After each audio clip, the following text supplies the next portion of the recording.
Welcome to the Nocturnal Astronomer, a channel dedicated to exploring the cosmos through gentle, detailed lectures designed for late-night listening, peaceful contemplation, and drifting off to sleep. Whether you're here to learn about the universe or simply to let the enormity of space quiet your busy mind, you've found the right place. I'm Atlas Reed, your host and guide through the darkness between stars. Tonight we're embarking on a journey to understand the largest gravitationally bound structures in the observable universe, galaxy clusters. Imagine hundreds of entire galaxies, each containing billions of stars, all held together in an intricate gravitational embrace, separated by millions of light years yet moving together through the void. These are not random gatherings but architectural masterworks built by gravity over billions of years. Picture cities in space, but instead of buildings, we have galaxies. Instead of streets, we have rivers of superheated gas. Instead of a single foundation, we have invisible scaffolds of dark matter stretching across distances that challenge human comprehension. Let's dive in. When you look up at the night sky, every star you see belongs to our galaxy, the Milky Way. It's easy to think of galaxies as isolated islands, alone in the cosmic ocean. But this couldn't be further from the truth. Galaxies are social creatures. They cluster together, drawn by gravity into groups and clusters that represent some of the most massive structures known to exist. Our own Milky Way belongs to what astronomers call the Local Group, a small gathering of about 80 galaxies. But this is nothing compared to the true giants we'll explore tonight. A galaxy cluster is defined as a system containing at least 50 galaxies bound together by mutual gravitational attraction. The largest clusters contain over 1,000 galaxies, each one a spiraling or elliptical collection of billions of stars. But here's what makes these structures truly remarkable. The galaxies themselves, despite being the most visible components, make up only about 2% of the cluster's total mass. Another 13% consists of gas, primarily hydrogen and helium, heated to temperatures of tens of millions of degrees. This gas shines brightly in X-ray wavelengths, invisible to our eyes but blazing across the cosmos when viewed through space telescopes. The remaining 85% of a galaxy cluster's mass is dark matter, a mysterious substance that neither emits nor absorbs light. We know it exists only through its gravitational effects, the way it bends space and influences the motion of everything around it. Dark matter forms the underlying structure, the invisible skeleton upon which clusters are built. Think of it like the steel framework of a skyscraper. You don't see it from outside the building, but without it, nothing would stand. Galaxy clusters span enormous distances. A typical cluster might stretch 10 million light-years across, though some grow even larger. To put this in perspective, the distance from Earth to the nearest star beyond our Sun, Proxima Centauri, is just over 4 light-years. You could fit 2 million of these stellar journeys across a single galaxy cluster. At such scales, even traveling at the speed of light, it would take 10 million years to cross from one side to the other. These structures are not static. They are dynamic, evolving systems where galaxies orbit the cluster center at speeds of hundreds or even thousands of kilometers per second. They pass through clouds of hot gas, collide with one another, merge, and transform. Some clusters are ancient and relaxed, their galaxies settled into stable orbits. Others are young and chaotic, still forming through the violent merger of smaller groups. Tonight, we'll explore how these magnificent structures came to be, how they hold together, and what they reveal about the fundamental nature of our universe. The story of galaxy clusters begins not with their discovery, but with the discovery of galaxies themselves. For most of human history, The fuzzy patches visible through early telescopes were called nebulae, from the Latin word for cloud. Astronomers debated whether these nebulae were nearby gas clouds within our own galaxy or entire galaxies far beyond it. This question, known as the Great Debate, wasn't settled until the 1920s. In 1923, Edwin Hubble used the 100-inch telescope at Mount Wilson Observatory to observe the Andromeda Nebula. He identified individual variable stars within it, stars whose brightness changed in predictable patterns. By measuring these brightness variations, Hubble calculated that Andromeda lay nearly 1 million light-years away, far beyond the boundaries of the Milky Way. This proved that Andromeda was a galaxy in its own right, and it opened the door to understanding the true scale of the cosmos. Once astronomers accepted that galaxies existed as distinct systems, they began noticing something curious. Galaxies weren't randomly scattered across the sky. They tended to group together. In the 1780s, Charles Messier had cataloged fuzzy celestial objects while searching for comets. His catalog included numerous galaxies, and later examination revealed that many of these galaxies clustered in the same regions of sky, particularly in the constellation Virgo. The first person to systematically study these groupings was Harlow Shapley in the 1930s. Shapley, working at Harvard College Observatory, analyzed the distribution of galaxies across the sky and confirmed that they showed a strong tendency to cluster. He identified several prominent concentrations, including what we now call the Coma cluster and the Virgo cluster. But Shapley and his contemporaries faced a puzzle. How did these clusters form, and what held them together? The answer to this question came from a Swiss astronomer named Fritz Zwicky.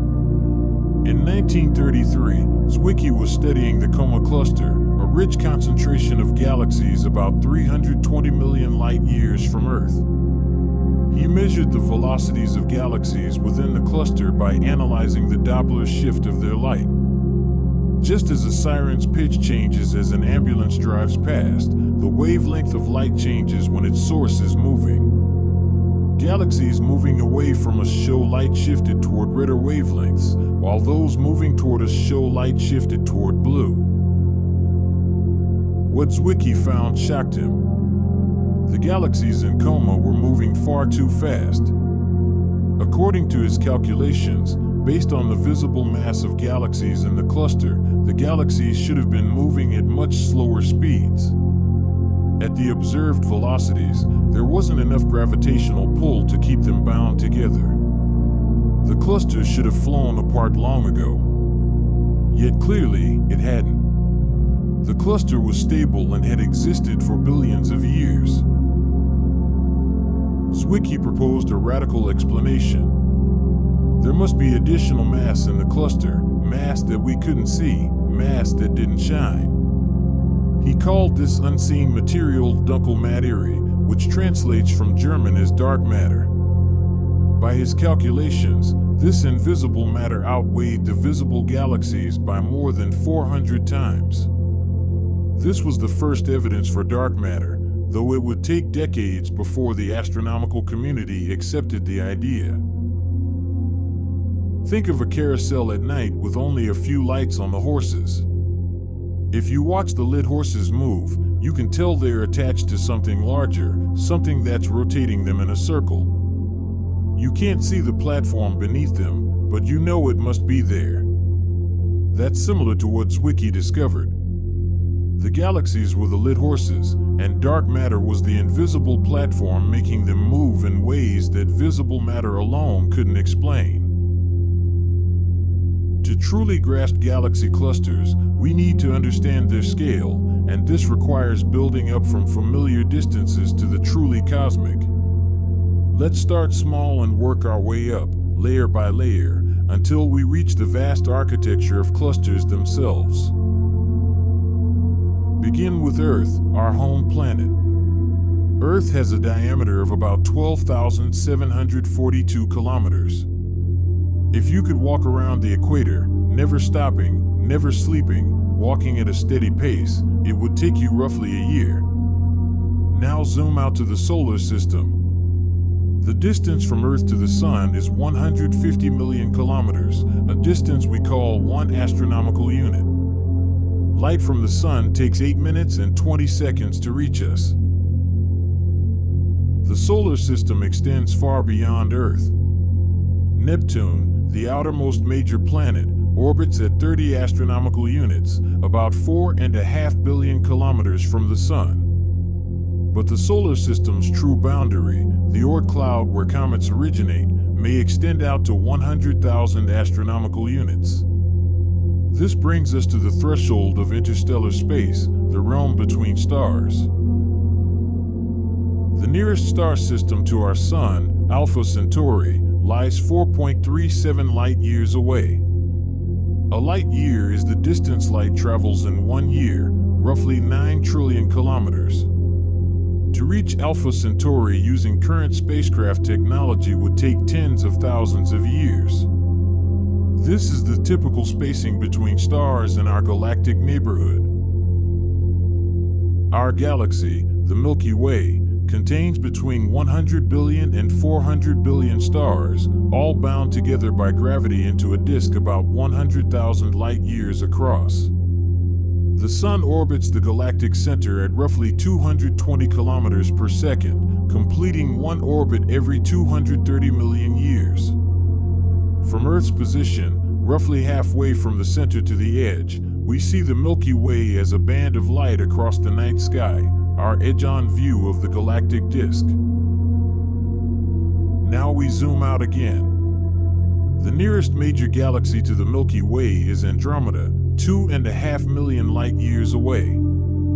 These two galaxies, along with dozens of smaller satellite galaxies, form what astronomers call the Local Group. The Local Group spans about 10 million light-years across and represents the smallest level of cosmic structure above individual galaxies. But the Local Group is itself part of something larger. We belong to the Virgo supercluster, an enormous structure containing hundreds of galaxy groups and clusters. At the heart of this supercluster lies the Virgo cluster itself, a rich concentration of over 1,000 galaxies located about 54 million light-years from Earth. The Virgo cluster exerts a gravitational pull on our entire Local Group, drawing us slowly toward it at about 400 kilometers per second. A rich galaxy cluster like Virgo typically spans 10 to 15 million light-years and contains anywhere from 500 to several thousand galaxies.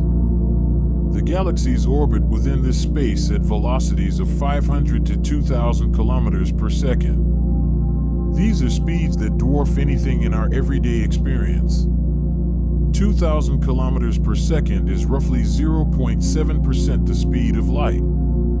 At this velocity, you could travel from Earth to the Moon in less than 3 minutes. The mass of a galaxy cluster is truly staggering. A typical rich cluster contains a quadrillion times the mass of our Sun written out. That's a 1 followed by 15 zeros in solar masses. The majority of this mass, as we've discussed, is dark matter. The hot gas filling the space between galaxies accounts for about 5 times as much mass as the galaxies themselves, despite being extremely diffuse, with densities far lower than any vacuum we can create on Earth. Dark matter remains one of the deepest mysteries in modern physics, and galaxy clusters provide our clearest view of its existence and properties. We cannot see dark matter directly, cannot touch it, cannot detect it through any form of electromagnetic radiation. Yet its presence is undeniable, written in the motions of galaxies and the bending of light itself.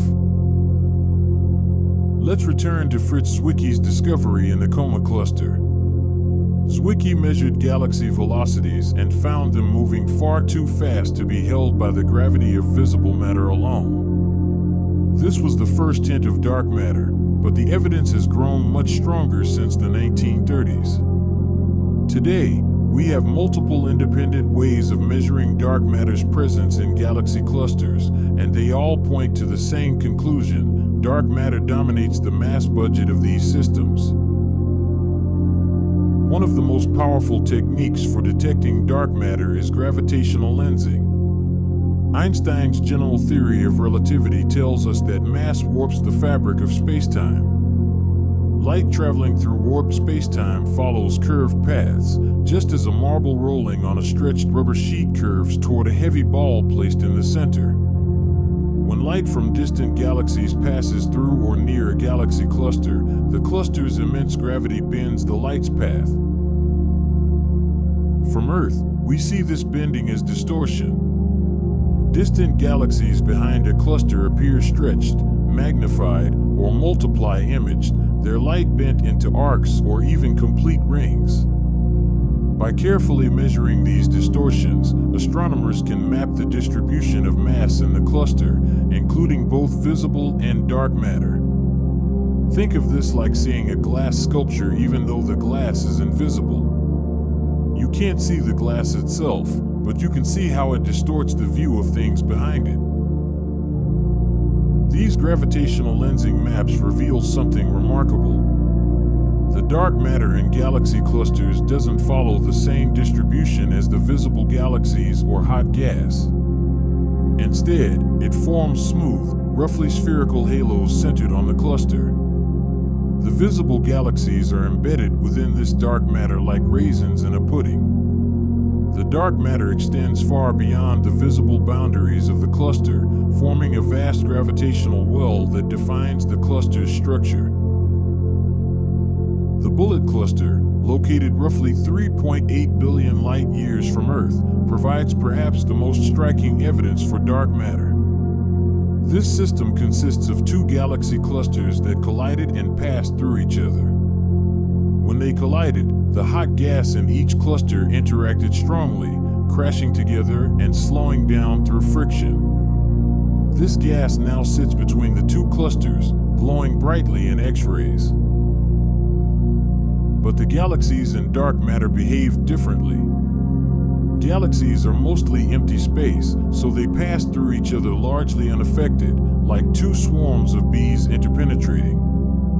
The dark matter, which interacts only through gravity, also pass through without slowing. Gravitational lensing measurements show that most of the mass in the Bullet Cluster now sits not with the hot gas, but with the galaxies.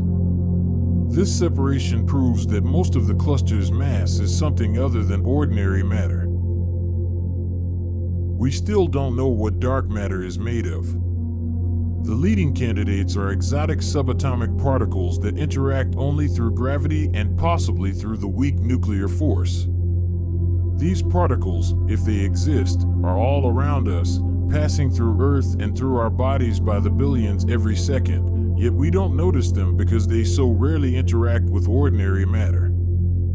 Physicists have built sophisticated detectors deep underground, shielded from cosmic rays, trying to catch the rare occasion when a dark matter particle collides with an atomic nucleus.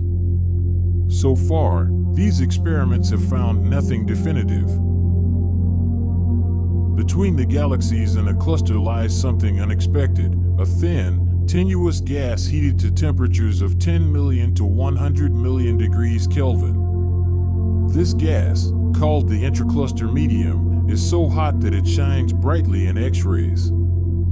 Though invisible to our eyes, space-based X-ray telescopes like Chandra and XMM Newton reveal the intracluster medium as a luminous atmosphere pervading the entire cluster.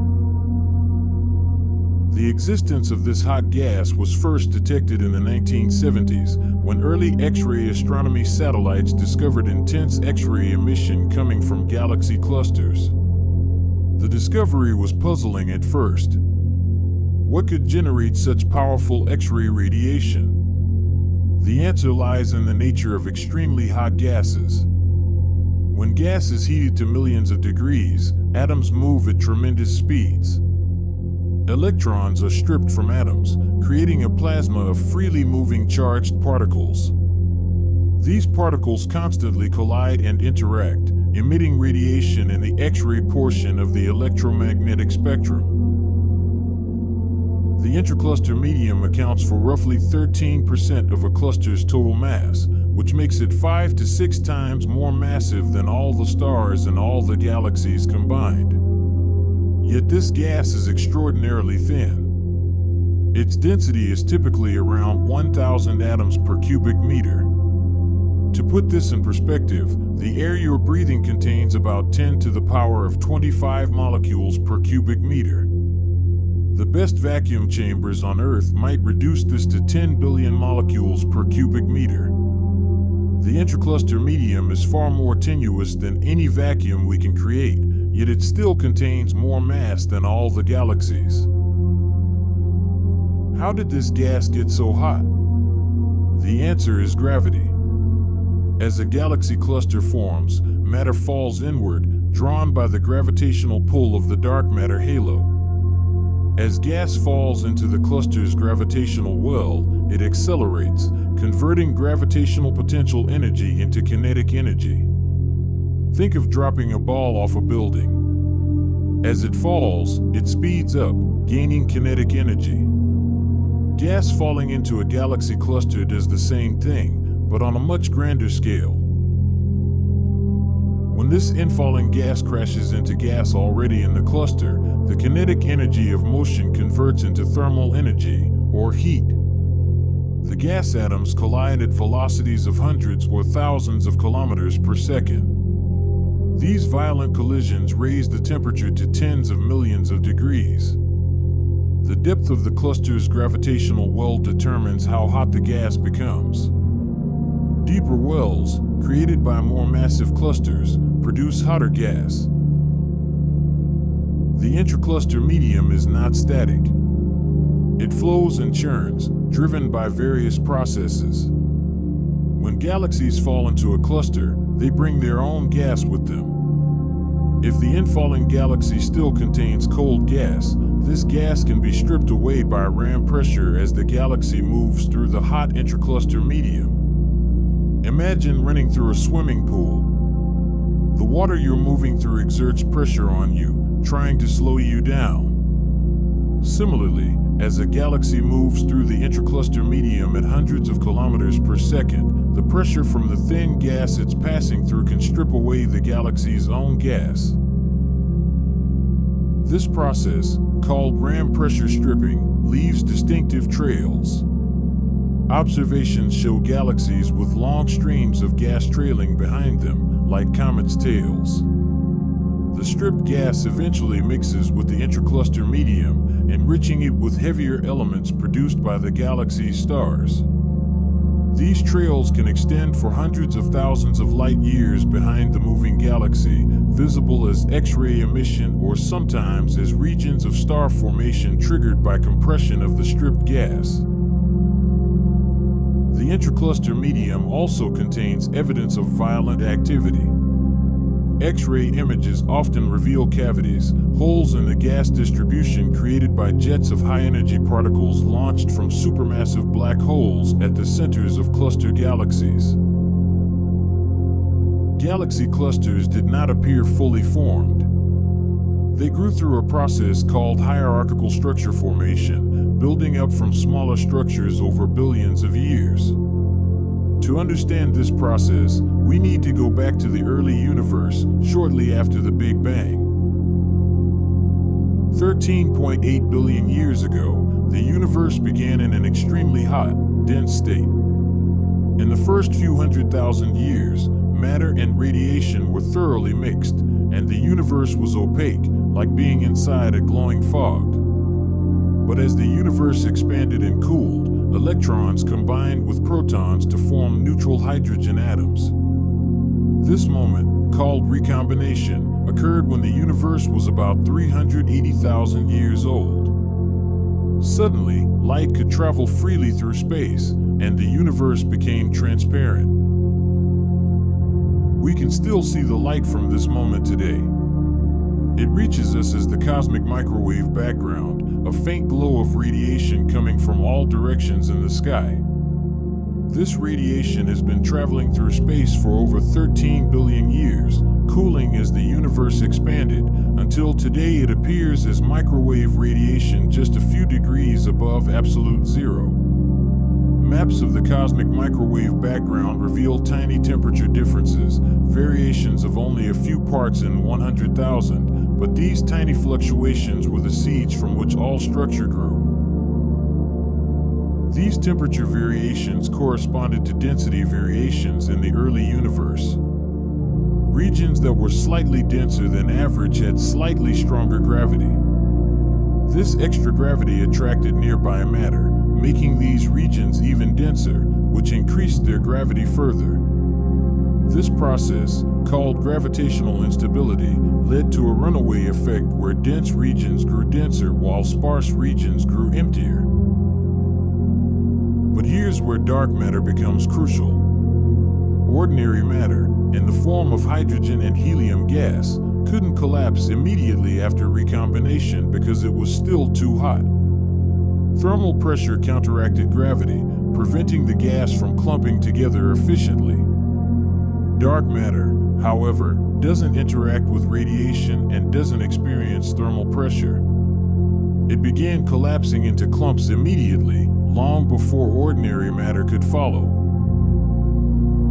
By the time the universe was a few 100 million years old, dark matter had already formed vast networks of filaments and clumps.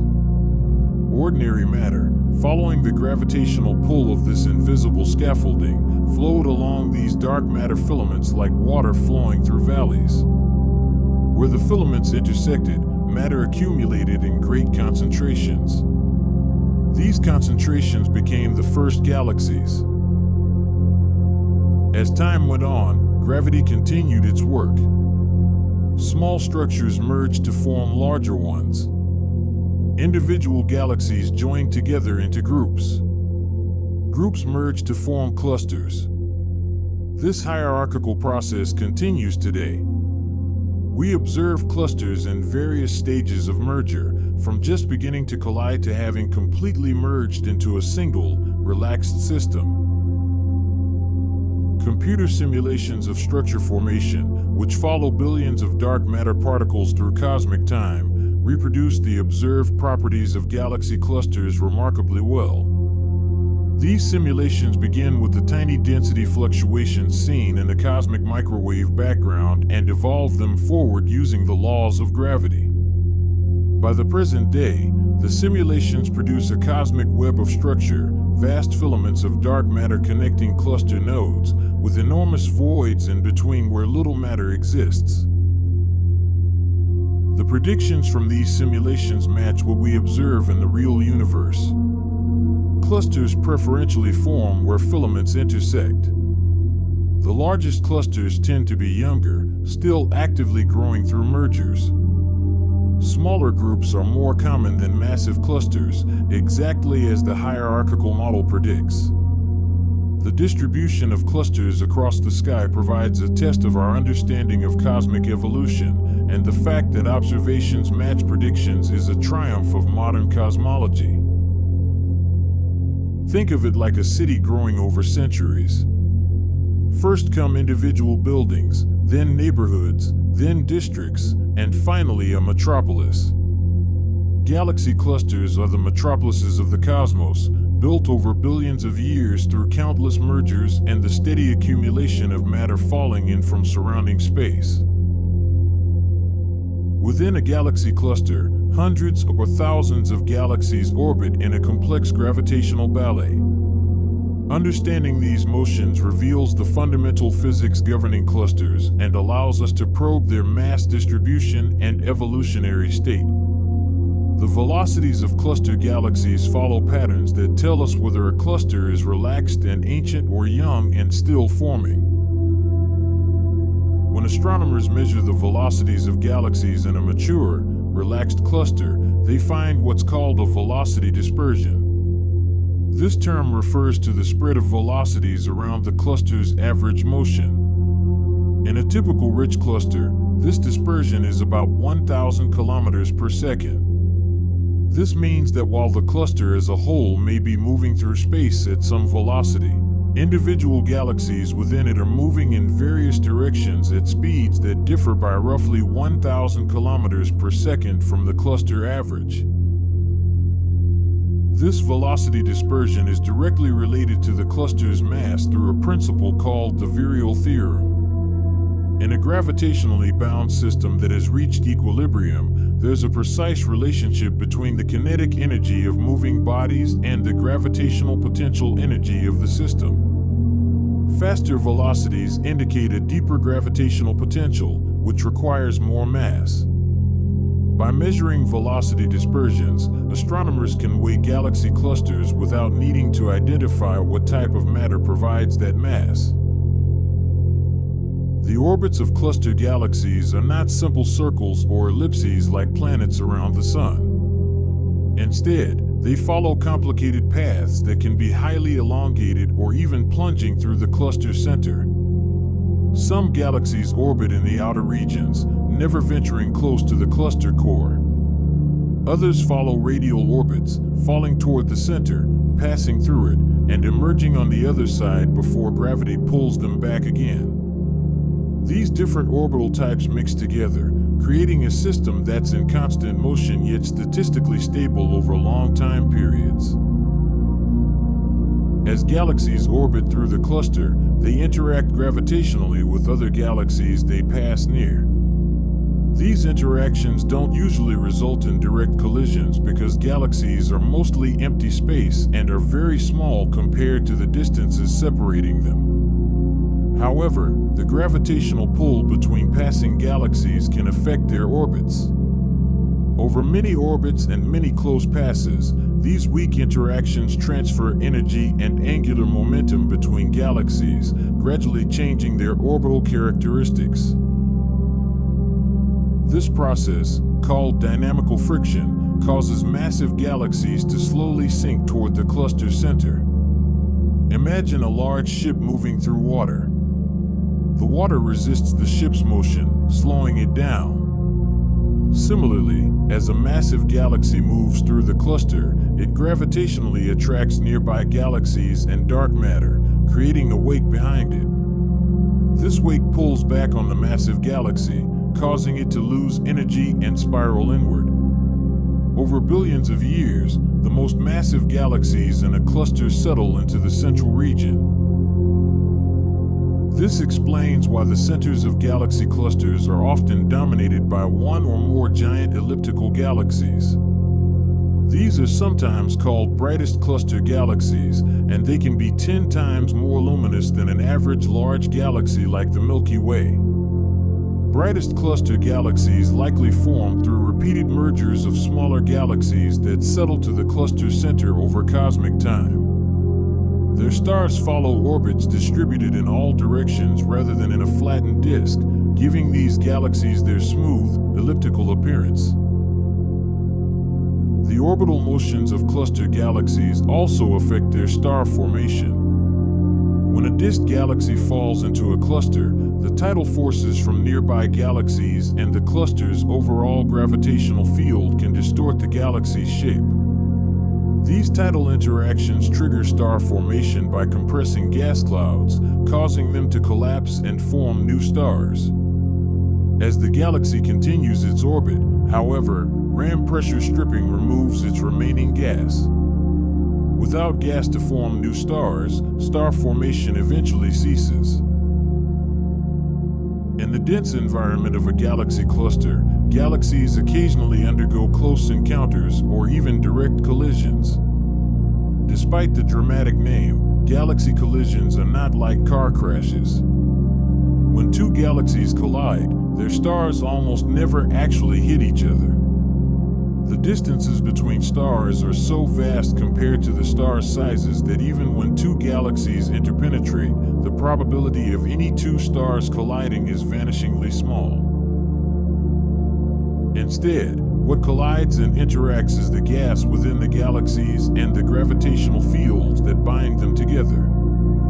During a galaxy merger, tidal forces, the difference in gravitational pull across the galaxy's extent, distort both galaxies' shapes.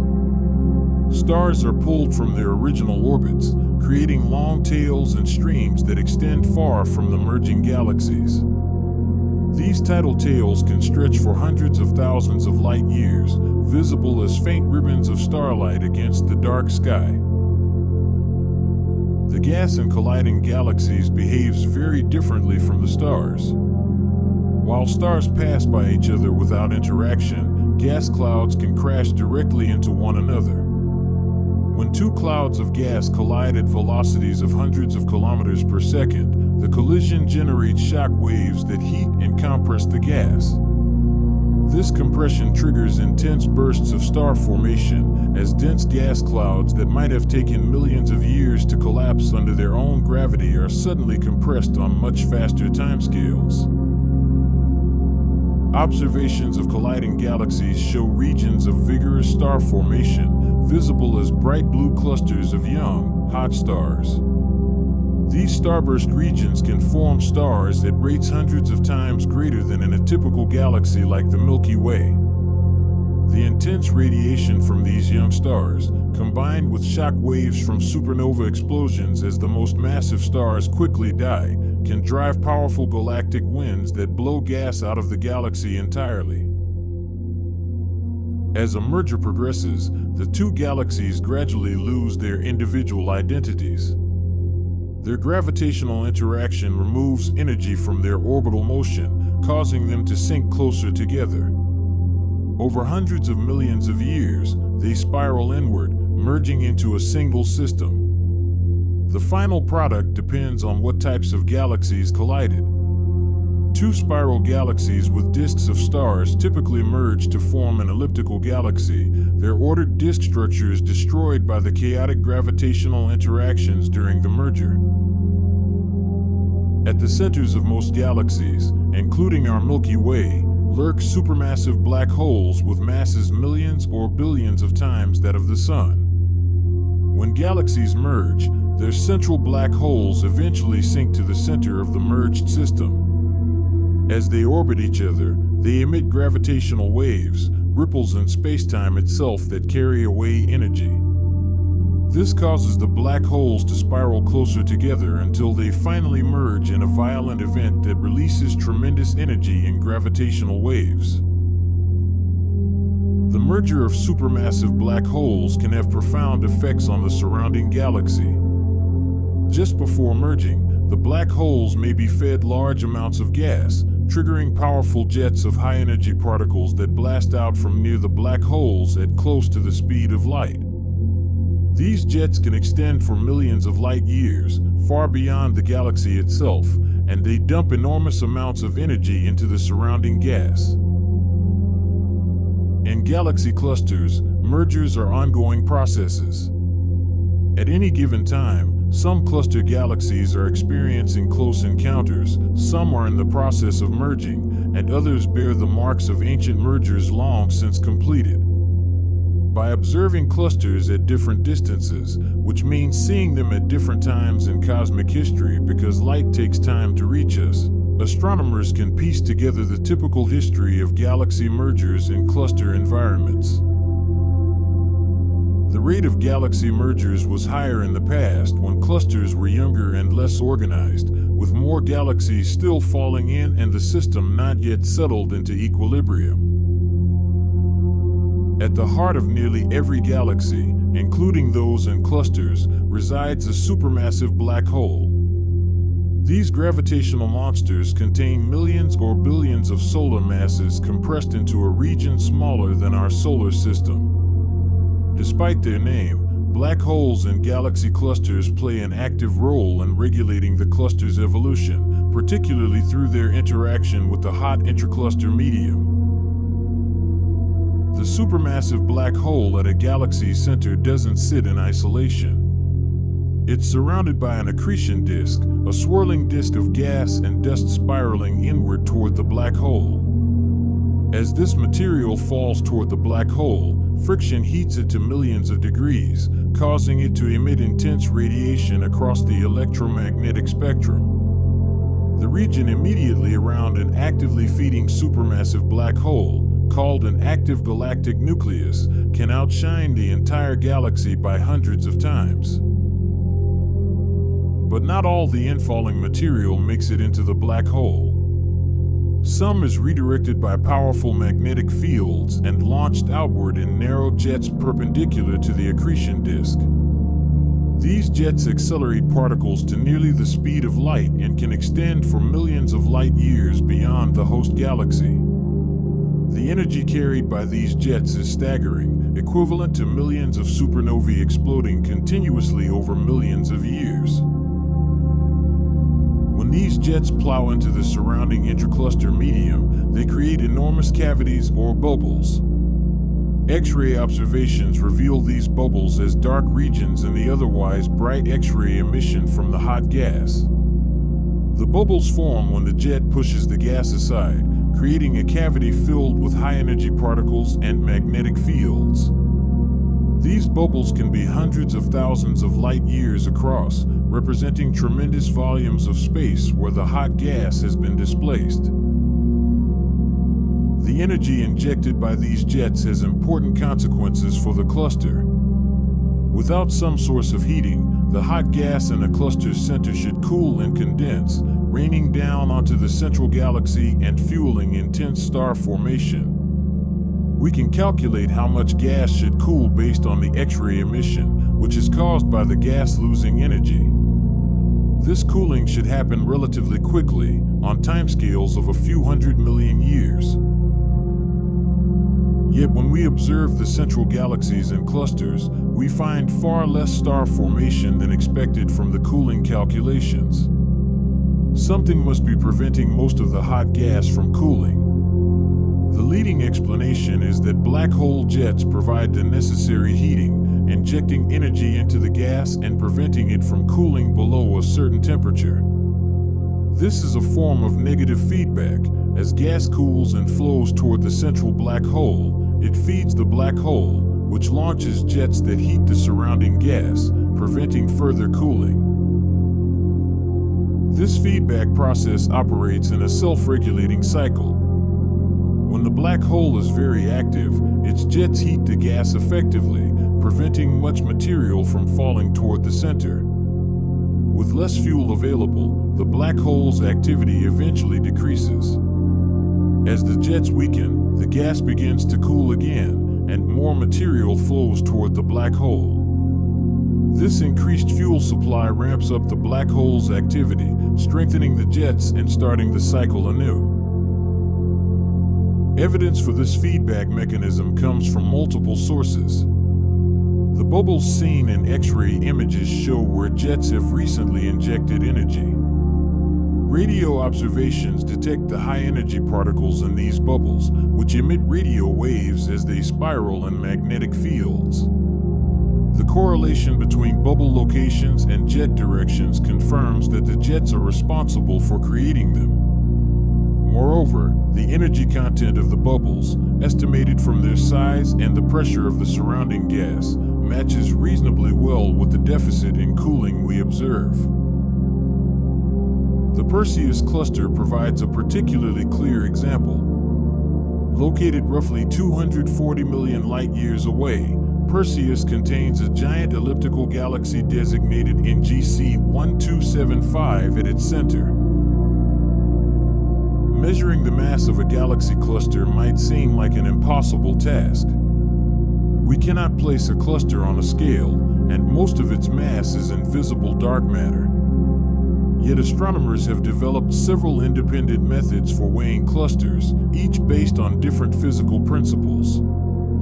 The fact that these different methods give consistent answers strengthens our confidence in both the measurements and our understanding of cluster physics. The first method, pioneered by Fritz Zwicky, uses the velocities of cluster galaxies.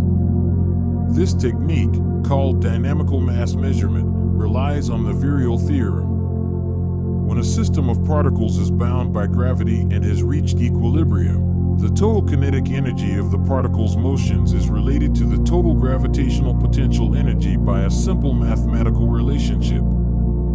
For a galaxy cluster in equilibrium, measuring the velocity dispersion of galaxies tells us how deep the gravitational potential well must be, which tells us the total mass. To measure velocity dispersions, astronomers obtain spectra of many cluster galaxies. A spectrum spreads a galaxy's light into its component wavelengths, revealing dark absorption lines where elements in the galaxy's stars have absorbed specific wavelengths. These absorption lines appear at known wavelengths when the source is at rest, but the galaxy's motion shifts these lines through the Doppler effect. By measuring these shifts for dozens or hundreds of cluster galaxies, astronomers can determine each galaxy's velocity relative to Earth. After correcting for the cluster's overall motion through space, we find the velocity dispersion, the spread of velocities around the cluster's average. For rich clusters, this dispersion typically ranges from 800 to 1,500 kilometers per second. Plugging this value into the virial equation, along with a measure of the cluster's size, yields the total mass. For a cluster like Coma, this method indicates a total mass of roughly 10 to the power of 15 solar masses. The second method uses X-ray observations of the hot intracluster medium. The hot gas in a cluster is in hydrostatic equilibrium, meaning the outward pressure from the gas's temperature balances the inward pull of gravity. By measuring both the gas temperature and how that temperature varies with position in the cluster, astronomers can determine the gravitational potential and thus the total mass. X-ray telescopes measure gas temperature from the X-ray spectrum. Hotter gas emits X-rays with a different energy distribution than cooler gas. By analyzing the X-ray spectrum from different regions of the cluster, astronomers create temperature maps. These maps, combined with measurements of the gas density from the X-ray brightness, allow detailed modeling of the cluster's mass distribution. The third method uses gravitational lensing. As we discussed earlier, the gravity of a galaxy cluster bends light from background galaxies, distorting their apparent shapes. The amount of distortion depends on the cluster's mass. By carefully measuring the shapes of thousands of background galaxies and determining how they've been distorted, astronomers can reconstruct the cluster's mass distribution. This method has a particular advantage. It measures mass directly through gravity and doesn't depend on assumptions about whether the cluster is in equilibrium. Gravitational lensing comes in two varieties. Strong lensing produces the dramatic arcs and multiple images of highly distorted background galaxies. This occurs when a background source is nearly aligned with the cluster along our line of sight, and when the cluster is sufficiently massive. Strong lensing allows precise mass measurements, but only in the inner cluster regions where the lensing effect is strongest. Weak lensing measures subtler distortions in a large population of background galaxies. Individual galaxy distortions are small, often just a few percent change in shape, and could easily be due to the galaxy's intrinsic shapes. But by averaging over many galaxies, the systematic distortion caused by the cluster's gravity becomes apparent. The hot gas-filling galaxy clusters represents one of the most extreme environments in the universe, and studying it reveals details about cluster formation, evolution, and the physics of plasmas under conditions impossible to recreate on Earth. The temperature of the intracluster medium ranges from 10 million degrees in the outer regions to over 100 million degrees near the centers of the most massive clusters. At these temperatures, atoms are completely ionized. Electrons are stripped from nuclei, creating a plasma of freely moving charged particles. This plasma state is actually the most common state of ordinary matter in the universe, though it's rare on Earth. The sun's interior and atmosphere are plasma, as are lightning bolts and fluorescent lights, but the density and temperature of the intracluster medium exceed anything we experience in everyday life. The temperature of the gas is directly related to the mass of the cluster. More massive clusters have deeper gravitational potential wells. Gas falling into a deeper well accelerates to higher velocities, and when this high-velocity gas collides with gas already in the cluster, the kinetic energy converts to thermal energy more efficiently. This creates a predictable relationship. Cluster mass correlates with gas temperature. Astronomers can measure a cluster's temperature from X-ray observations and use this to infer its mass. X-ray telescopes like Chandra and XMM Newton measure temperature by analyzing the X-ray spectrum. Different elements in the plasma emit X-ray photons at characteristic energies when electrons recombine with ions or when electrons are accelerated by close passes near ions. The relative intensities of these spectral features reveal the temperature. Hot gas produces X-rays at higher energies than cooler gas, just as a hotter flame glows blue while a cooler flame glows red. The structure of the hot gas is not uniform. In most clusters, the gas density and temperature are highest at the center and decrease outward. However, the details of this structure vary dramatically between clusters. Some show smooth, symmetrical distributions, indicating relaxed systems that have not experienced major disturbances recently. Others show irregular structures with multiple peaks, asymmetries, or sharp edges, indicating ongoing mergers or other dynamic processes. Cluster mergers create particularly interesting structures in the hot gas. When two clusters collide, their dark matter and galaxies pass through each other relatively unimpeded, as we saw with the bullet cluster. But the hot gas from each cluster collides directly, creating shock waves. These shock waves appear as sharp brightness and temperature jumps in X-ray images. The shocked gas can reach temperatures exceeding several hundred million degrees. Behind the shock front, the gas settles back down to lower temperatures, but it remains disturbed. Turbulent motions churn the gas, mixing material from the two merging clusters. These turbulent flows prevent the gas from reaching a smooth, equilibrium distribution until hundreds of millions or even billions of years after the merger completes. By studying the details of shock structures and turbulent regions, astronomers can reconstruct the merger history of clusters and test theories of plasma physics. The hot gas also contains information about chemical enrichment. When massive stars explode as supernovae, they create heavy elements like iron, oxygen, silicon, and calcium. These elements are expelled into the surrounding gas, enriching it with materials not produced in the Big Bang, which created only hydrogen, helium, and trace amounts of lithium. Supernova explosions in cluster galaxies have enriched the intercluster medium with these heavy elements. X-ray spectroscopy reveals the abundances of various elements in the hot gas. Iron is particularly important because it produces strong X-ray emission lines that are easy to measure. Studies show that the intercluster medium contains substantial amounts of iron and other heavy elements, about 1/3 the abundance found in the Sun. This enrichment occurred early in cluster history, before much of the gas was stripped from galaxies.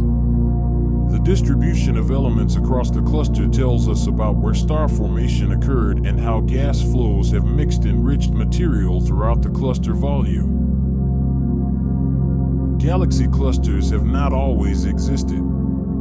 In the early universe, shortly after the Big Bang, matter was distributed almost uniformly, with only tiny density variations that would eventually grow into all the structure we see today.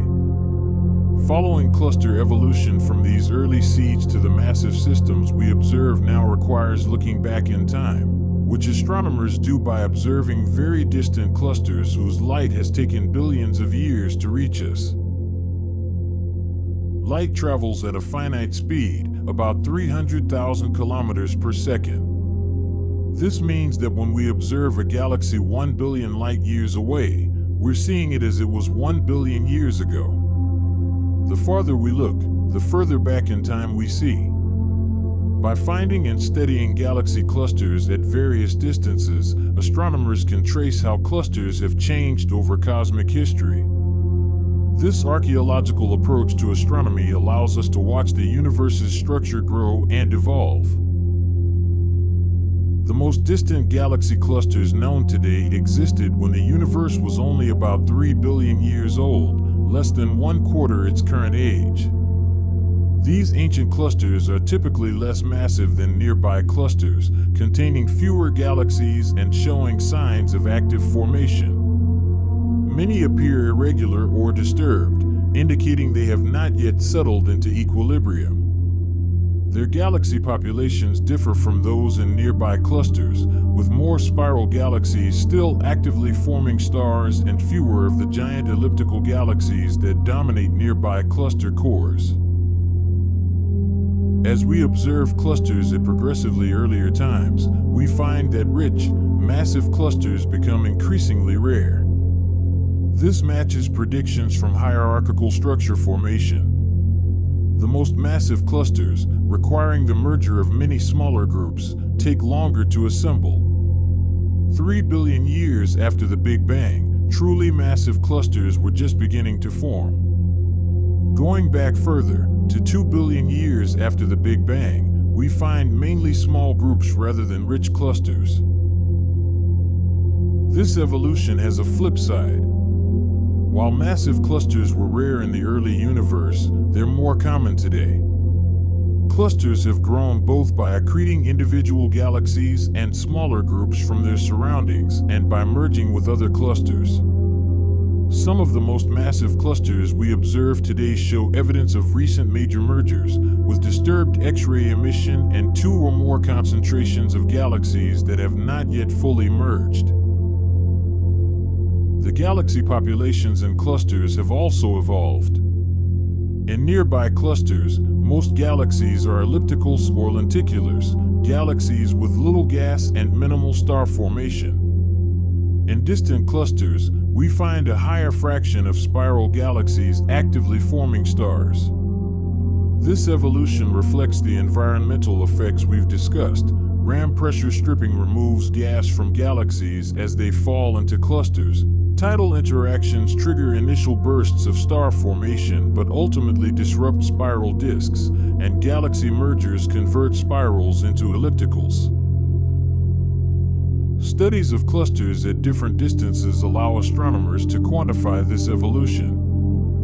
For instance, the fraction of blue, star-forming galaxies in clusters decreases from about 40% at redshift 0.5, when the universe was about 2/3 its current age, to less than 10% in nearby clusters today.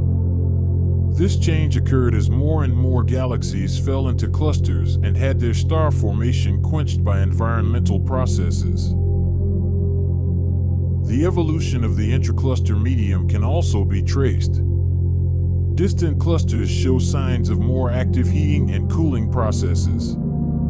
The central regions of some distant clusters show enhanced star formation and more vigorous black hole activity compared to nearby clusters. This suggests that the balance between cooling and heating has evolved over time, with feedback processes from supermassive black holes becoming more effective at preventing cooling in recent cosmic history. Temperature measurements of the intracluster medium at different distances provide another evolutionary test. If clusters grow primarily through mergers, we expect the average temperature of cluster gas to increase over time as more gravitational energy is converted to thermal energy through merger shocks. Among the thousands of known galaxy clusters, several stand out for their unique properties or for the insights they've provided into cluster physics. Each of these systems has taught us something fundamental about how clusters form, evolve, or interact with their environments. Let's tour some of the most remarkable clusters in the observable universe. The Coma Cluster, located roughly 320 million light-years away in the constellation Coma Berenices, holds a special place in astronomical history. This is where Fritz Zwicky discovered evidence for dark matter in 1933. Coma contains over 1,000 galaxies in a roughly spherical distribution about 20 million light-years across. It's one of the nearest rich clusters and has been studied intensely across all wavelengths. Coma shows signs of being a relaxed, mature system with a smooth X-ray emission distribution and galaxies that follow regular orbital patterns. The Virgo cluster is the nearest large galaxy cluster to the Milky Way, just 54 million light-years distant. Because of its proximity, Virgo has been studied in exceptional detail. Astronomers can observe individual stars in its galaxies and study fine structures in visible and more distant clusters. Virgo contains over 1,000 galaxies, dominated by the giant elliptical galaxy M87 at its core. M87 hosts one of the most massive black holes ever measured, about 6.5 billion times the Sun's mass. This black hole launched a jet of particles that created enormous bubbles in the surrounding hot gas, visible in X-ray images. The Bullet Cluster revolutionized our understanding of dark matter. As we discussed earlier, this system consists of two clusters that collided roughly 150 million years ago. The collision separated the visible hot gas from the dark matter, providing direct observational evidence that dark matter exists as a distinct component. The gravitational lensing signal clearly shows most of the mass travels with the galaxies, not with the gas, conclusively demonstrating that the mass is something other than ordinary matter. El Gordo, Spanish for the Fat One, is one of the most massive galaxy clusters known, located roughly 7 billion light-years away. It exists at a time when the universe was about half its current age, yet contains as much mass as the most massive clusters in the nearby universe. El Gordo appears to be two massive clusters in the process of merging, creating a system with a total mass roughly 2 quadrillion times that of the Sun. Its existence challenges some models of structure formation, which predict that clusters this massive should be extremely rare at such early times. The Perseus cluster, about 240 million light-years away, is one of the brightest X-ray sources in the sky outside our own galaxy. Its central region contains spectacular cavities carved by jets from the supermassive black hole in NGC 1275, the cluster's central galaxy. These cavities are among the clearest examples of black hole feedback regulating gas cooling. Intriguingly, observations have also detected ripples in the hot gas, sound waves with wavelengths of tens of thousands of light-years, the deepest note ever detected in the universe, vibrating at a frequency about 57 octaves below middle C, far too low for any human or instrument to hear directly. The Norma cluster lies about 220 million light-years away, but its position behind the Milky Way's disk makes it difficult to study. The plane of our galaxy contains substantial dust that absorbs visible light, obscuring our view of objects behind it. Despite this challenge, observations at wavelengths that can penetrate the dust, particularly X-rays and infrared light, reveal that Norma is one of the most massive nearby clusters. Its location in what astronomers call the zone of avoidance reminds us that our position in the universe affects what we can observe. Galaxy clusters serve as powerful tools for understanding the universe at the largest scales. Their properties and evolution provide tests of cosmological models, measurements of fundamental parameters, and insights into the nature of dark matter and dark energy. The very existence of clusters, their masses, and their distribution across the universe all constrain our understanding of cosmic history. One of the most important uses of galaxy clusters is measuring the total matter density of the universe. The abundance of clusters at different masses is extremely sensitive to how much matter the universe contains. In a universe with more matter, gravity works more efficiently, and more massive clusters can form. In a universe with less matter, the most massive clusters would be rarer. By counting clusters across a range of masses and comparing these counts to predictions from simulations, cosmologists can determine the matter density with significant precision. Current measurements indicate that matter makes up about 30% of the universe's total energy density. The remaining 70% consists of dark energy, the mysterious component causing the universe's expansion to accelerate. This measurement comes from multiple independent techniques, but galaxy cluster counts provide one of the cleanest determinations because clusters are large enough that they represent fair samples of the universe's composition.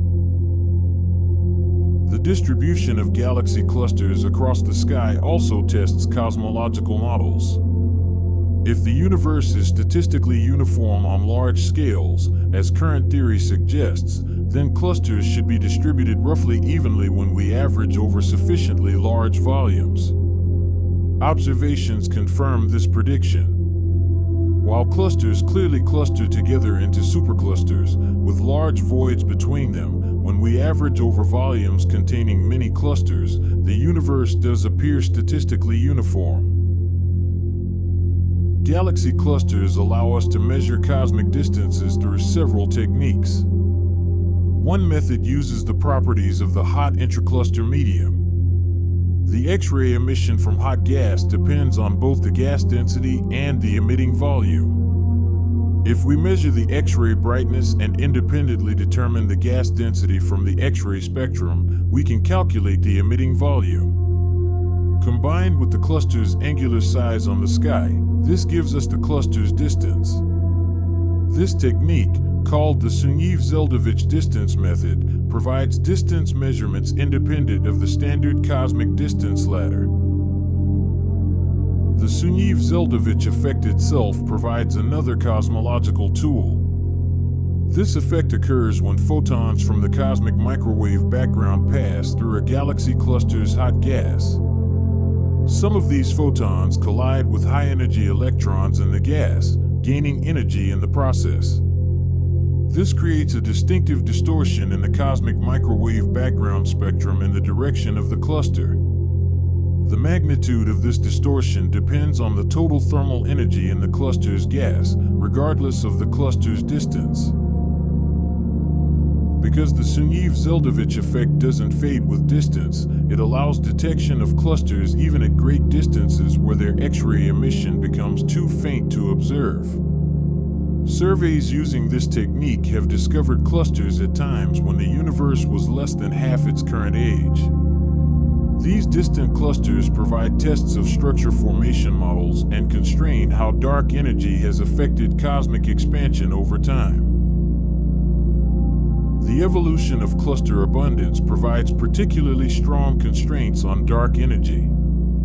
Dark energy opposes gravity, slowing the growth of cosmic structure. By measuring how quickly cluster numbers increase over cosmic time, we can determine how strong dark energy's effect has been. Current data indicates that dark energy has been the dominant component of the universe's energy density for the past 6 billion years or so.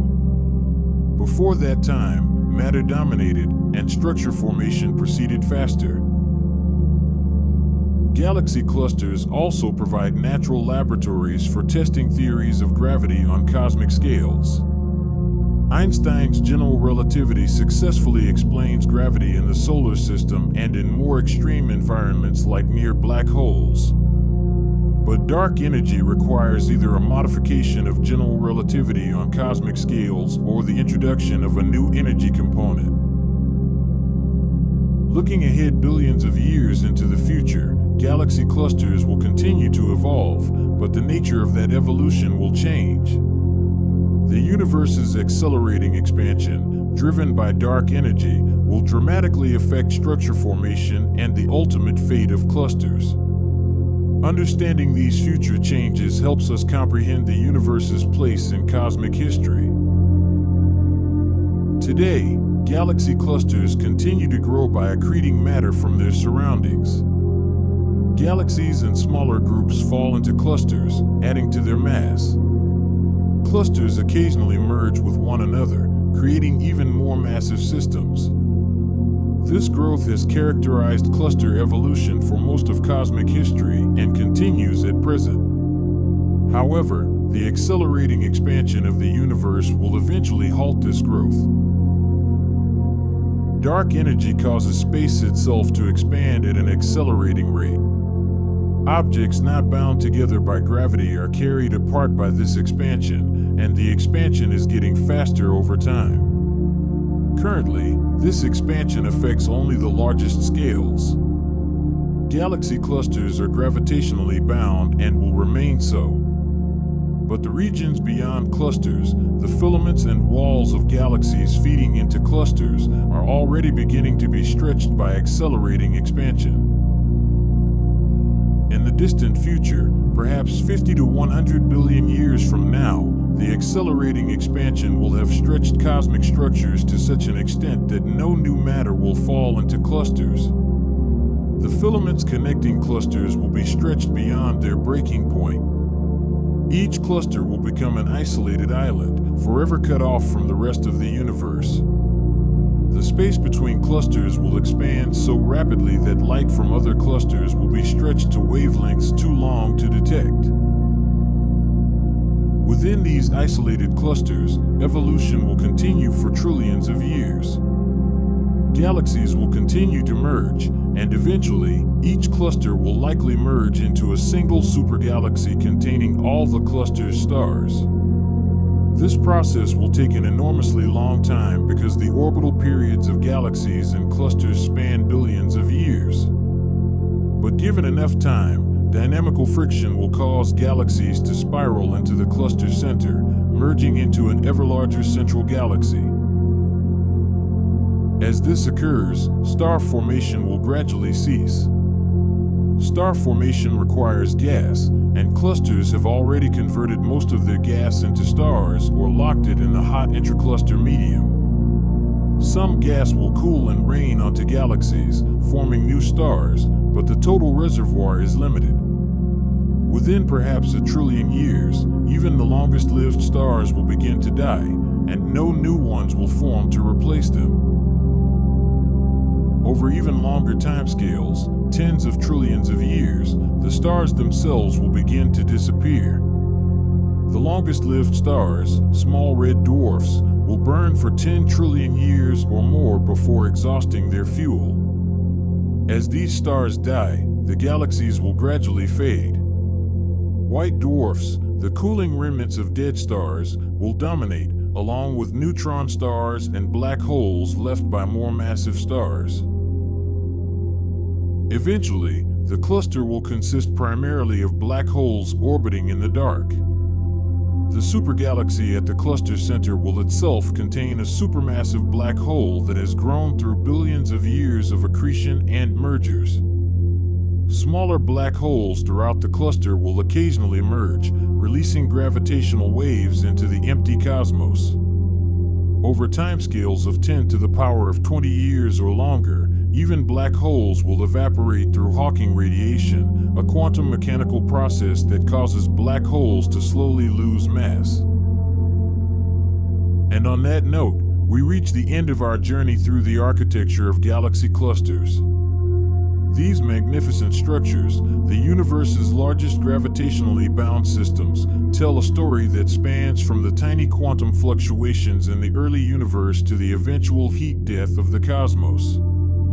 They're laboratories for studying dark matter, dark energy, black hole physics, galaxy evolution, and plasma astrophysics.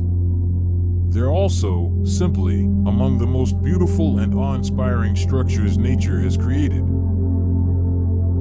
Thank you for joining me on this exploration. Until next time, look up at the night sky and remember that beyond every star you can see lies a vast universe of galaxies, clusters, and wonders we've only begun to understand.